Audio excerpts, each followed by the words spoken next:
From Hollywood, it's time now for... Johnny Dollar. Al Centella at police headquarters, Johnny. Yeah. You hear what happened at the Criterion Theater after the show last night? I was off duty when you called, but Sergeant Rogers gave me a fill-in this morning. So somebody tried to drop a sandbag on Amy Bradshaw backstage. Yeah, a real near miss. You still think these attempts on her life are publicity stunts? No, it looks like your hunch was right. I'll have a couple of my boys keep an eye on Amy. Thanks. Johnny, you wanted to know the whereabouts of this guy, Bill York, the husband Amy separated from. What have you got on him, Al? 768 West 4th Street, down in Greenwich Village. Thanks, I'll check it.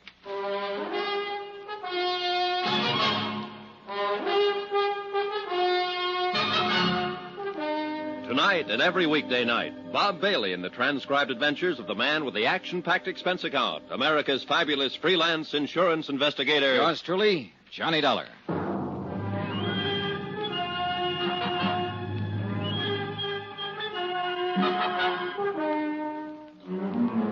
New York City, expense account submitted by Special Investigator Johnny Dollar. To the Home Office, Northwestern Indemnity Alliance, Hartford, Connecticut.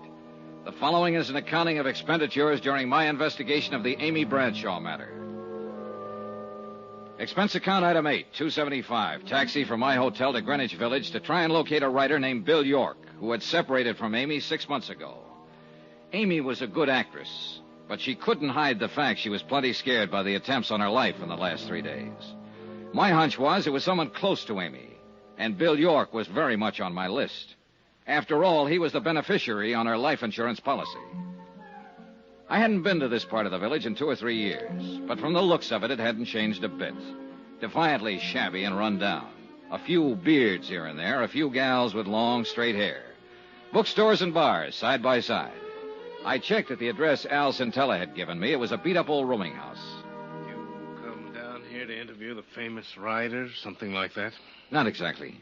Too bad. Here I thought you wanted to carry my message to America. No, I'm afraid that's a little out of my department, Mr. York. Amy did mention that you were a writer. I can tell you exactly what she said. She said, you know, Bill's a writer, sort of, right? Well, as a matter of fact. Amy always felt it necessary to apologize for me. That was one thing about our marriage that was always so charming. Well, look, I didn't come here to discuss your marriage, York. I don't know what you're so bitter about. It's none of my business. Why, Dollar, what do I have to be bitter about? Here I am, an artist, living an unfettered life of freedom in Greenwich Village. What more could I ask? I guess I haven't read any of your books. Don't worry about it. You're in good company. You and the publishers. Oh, that's too bad. Must make a little problem in the grocery department. Oh, that doesn't worry me. You see, one can always manage to live comfortably in hock. Oh? And if one is willing to hock his soul, of course the returns are much greater. I don't get you. That's not surprising, because nobody else but me would call it my soul. It's just the manuscript for an unpublished novel. 3 years of work and sweat and pain. But my clever pawnbroker, Mr. Pomeroy, has a fair idea what it means to me. Mike Pomeroy, Amy's agent? Charming chap. Quite shrewd. In other words, if you could raise some money, you could get this brainchild of yours out of hock from him. Tell me, how long's it been since you've seen Amy? Several months. Why? You haven't been uptown near her apartment the last few days, huh? No. You sure? Of course. Anything else? No. Not for now.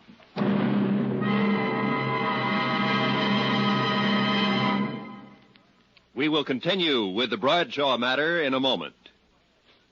Friends, how'd you like to thrill your favorite youngster with some of the most exciting toys of the year? Picture the breathless excitement of any child surrounded by 6 gaily colored balloon-like giant animals up to 3 feet long, and all for the low, low price of just $1. Now, first you get Bounco the Clown with round pot belly and funny nose. Next comes Hoppy the Australian Kangaroo. Third, there's Roscoe the Roller Skating Bear. He's 2 feet tall and looks almost like real. Fourth, there's Whitey the Fat Indoor Snowman. And fifth, Mortimer the Giant Mouse, 18 inches long and sure to scare the whiskers off any cat. That's 5 different giant animals. But now, hold your breath for the most sensational toy of all, the star of the whole Christmas season, the jolly giant talking Santa Claus, guaranteed to make everybody's Christmas a merrier one. He's a big roly-poly happy Santa. He stands erect on 2 legs, is actually over 3 feet tall and 32 inches around.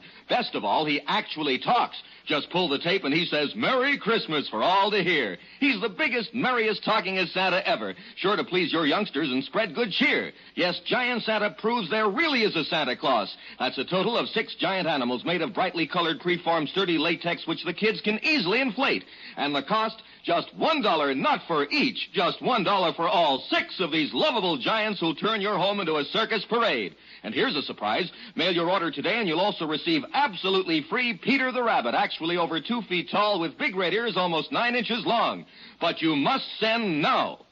Rush $1 plus 10 cents for packing and mailing for each set you want to Giant Animals, Box 1870, Grand Central Station, New York City. If not delighted with every one of your 7 giant animals, return them to the Super Animals Company for a full refund. But keep the giant talking Santa as our gift. Order now. Supplies are limited. Rush $1.10 for packing and mailing for each set in cash, check, or money order to Giant Animals, Box 1870, Grand Central Station, New York City. That's $1 plus 10 cents with your name and address. Mail to Giant Animals, Box 1870. That's Box 1870, Grand Central Station, New York City. Giant Animals, Box 1870, Grand Central Station, New York City.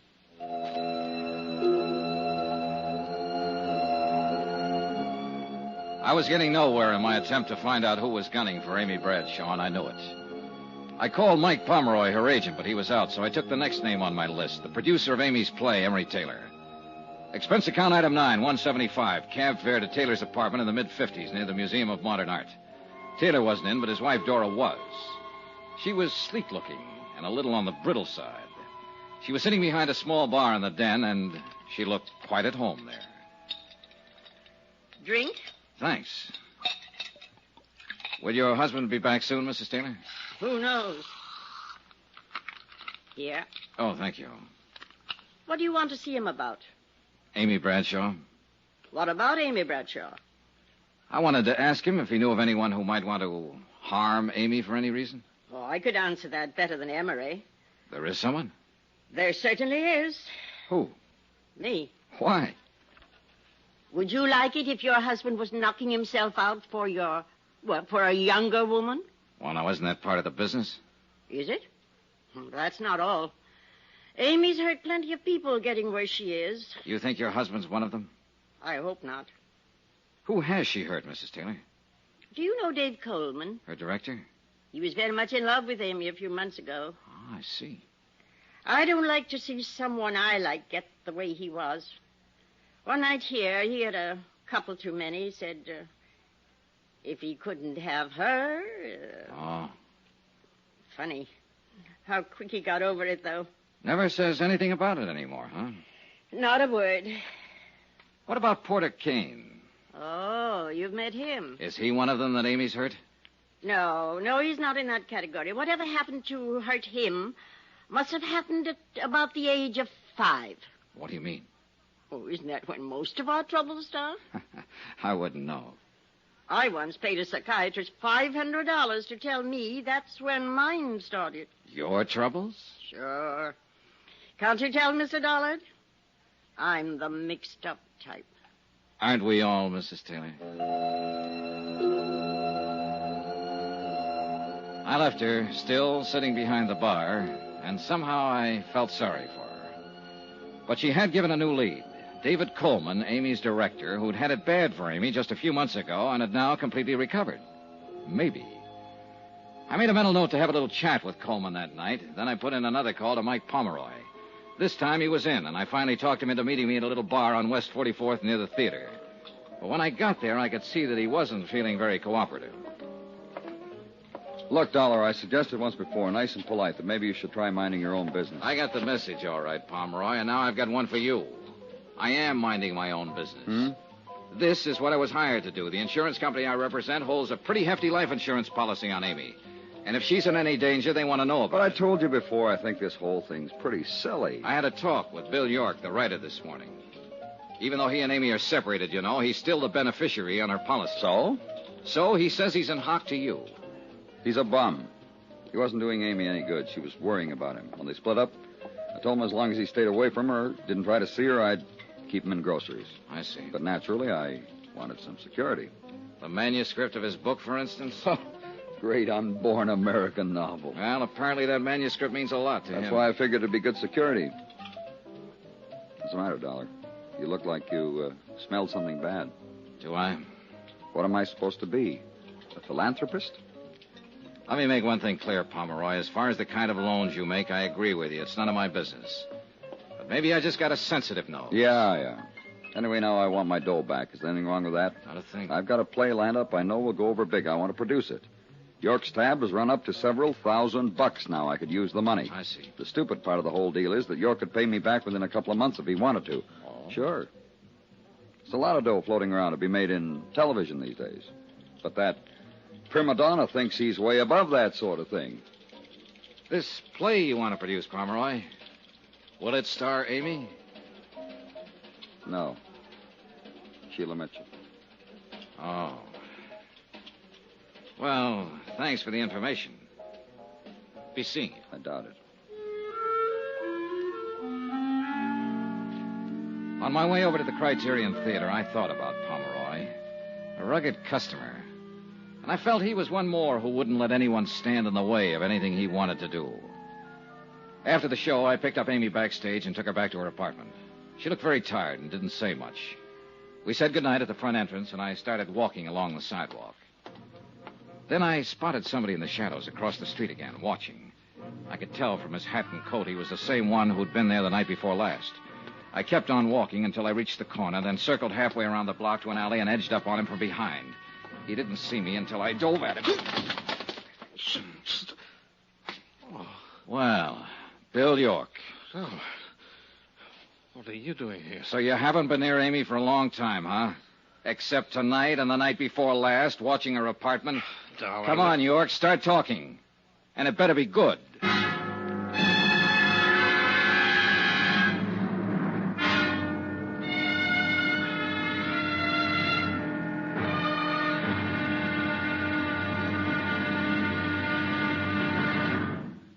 Johnny Dollar will be back in a moment to tell you about tomorrow's episode.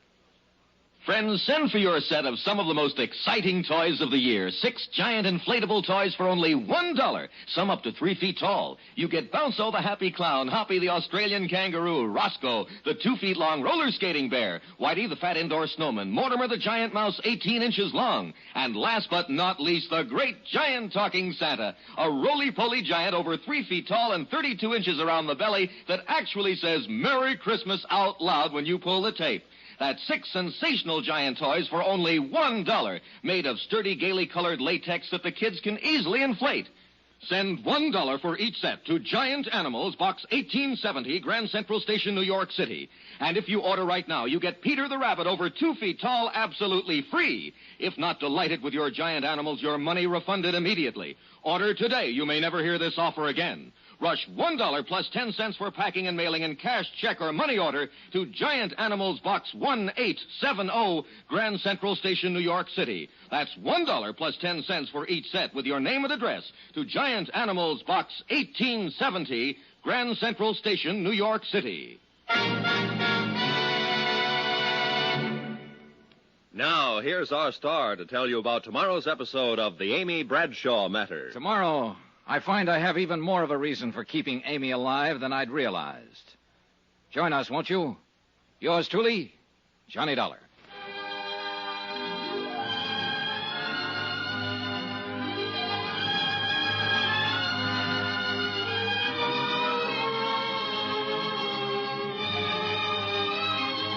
Yours truly, Johnny Dollar, starring Bob Bailey, is transcribed in Hollywood. Written by Robert Reif, it is produced and directed by Jack Johnstone. Be sure to join us tomorrow night, same time and station, for the next exciting episode of Yours truly, Johnny Dollar, Roy Rowan speaking.